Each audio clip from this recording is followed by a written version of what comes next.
like you, the possibility of having a master like Osho next to them, what would they need to do in order to reach the same results and be able to create this sacred container that you're able to have in your courses? What would they have to do without having had that opportunity that you have had?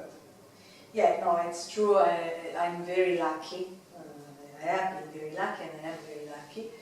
But I think that, in fact, Shakti represents the meditation also.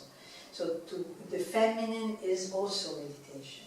So what anybody has to do to reach this state is basically go in. What happens today with a lot of this work in Tantra is that the whole idea is go out. Do exercises together with a partner, or do exercises that focus on sex and on the area of sex life only. But I think that there is a lot more to be done. There is a lot more to be done in the emotional body, in the energetic body, in the spiritual body, and this can only be done if you start your inner journey. And your inner journey can only be by going in and by using methods which include meditation. So if you ask me, generally speaking, I think in a lot of these Tantra groups around the world, the meditation is missing. You know, the candles are there, the incense is there, the rituals are there. Much more in my courses is so little rituals. You know, but in Tantra groups, so many rituals, so many things around the vagina, the yoni, the lingam, and all the flowers and the things. Beautiful. Maybe I also should offer this, but I don't, because I think that the content is missing. And then also I hear so many times, you know, that it's funny around the world, women are very interested in rituals, and men are so bored with these rituals. And so, you know, they meet, they look into each other's eyes, but then the reality is quite different. So for me, the ritual is important also when it helps you to go in.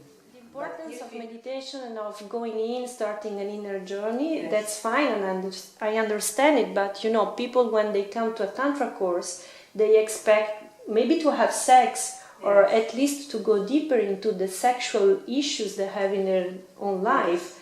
So, I mean, just a normal person, when they think about meditation, it's difficult to put meditation together with sex. So what is the relationship between sex and meditation? Why one should meditate in order maybe to have better sex? It's not about, first of all, you can bring meditation during sex, in the sex act. This is already the connection between sex and meditation. In fact, you can have a very ordinary sex act. You don't have to do any big performances, but you can bring your inner eye into the act of sex, which is not something that everybody does. You know, people divide it. Either I have tantric sex, the ones who do it, or I have ordinary sex. And in the ordinary sex, you lose consciousness.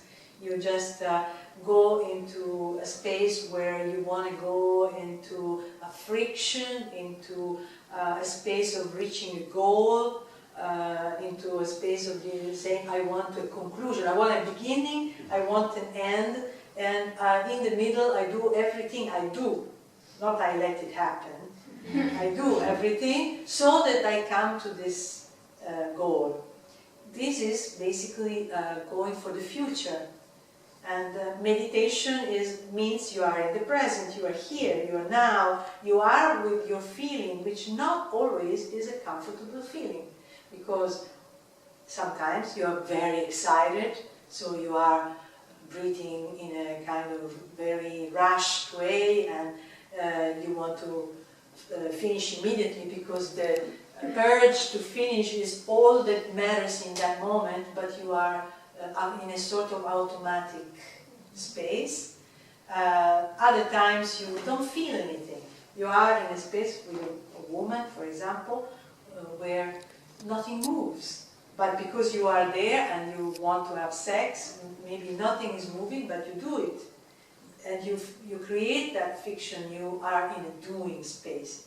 So what is the relationship between meditation and Tantra and sex is also learning how to listen to yourself and non-doing, in a state of non-doing, which doesn't mean that you are there frozen like like a frozen fish, or not like that. You are listening to what moves you right now into the act of sex.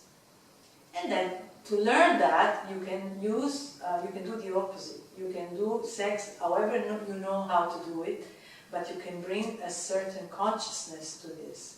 You can be watching yourself doing it, not in the sense that you take distance from the sex act, but you take a certain watching. You can be the witness to what is happening. You can be very involved, but there is a part of you that is watching what is going on now. Am I feeling? Am I not feeling? Am I hot? Am I cold? Am I having an erection or not? Or am I feeling excited or not? By bringing this attention to the act, you are meditating while you're having sex. And this is the connection with meditation, because the more you learn to meditate, the more you learn also to be meditative during sex. But if you only learn how to have sex, you will be in the same trouble again and again. So you can go to a sex school, you can go to sexologists, you can learn also a lot of techniques to please the woman or please the man. But this is not what Tantra is. I think energy is explosive. And we are used to use only the 3% of our potential. I say 3% to say really the minimum. We are born with an enormous potential energetically, and this potential is sitting at the bottom of our spine, where sex is, but where also our life is, life energy. And we call this the Kundalini. It's a place where the Kundalini sits. So if you are doing some work which includes meditation and the awakening of your energy, obviously you are going to touch, if meditation is connected to sex, you are going to touch this Kundalini and you are going to awaken this energy. So I would say yes, it is similar to that experience, because when you start to live and allow your life energy a little more, because you don't feel judged, because you yourself, you feel more free, because you are opening the channels through catharsis, through allowing old emotions and old blocks to be released. What happens obviously is that your river of energy starts to flow.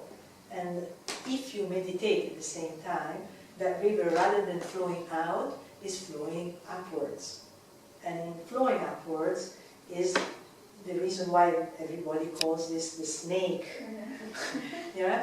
It starts from sex, but actually it can rise all the way to your highest level of consciousness. And the highest level of consciousness is called samadhi. Illuminazione, yes, enlightenment. So for me, the joy of this Tantralife is that you can live it in a regular life, in everyday's life. You can use all these techniques in a regular day, in your life. At the same time, these techniques, including the sexual part, can actually be taking you all the way to enlightenment. So one morning I awaken and Yes. wow, that's possible. I see that as a possibility for all of us, including myself. Thank you. Okay.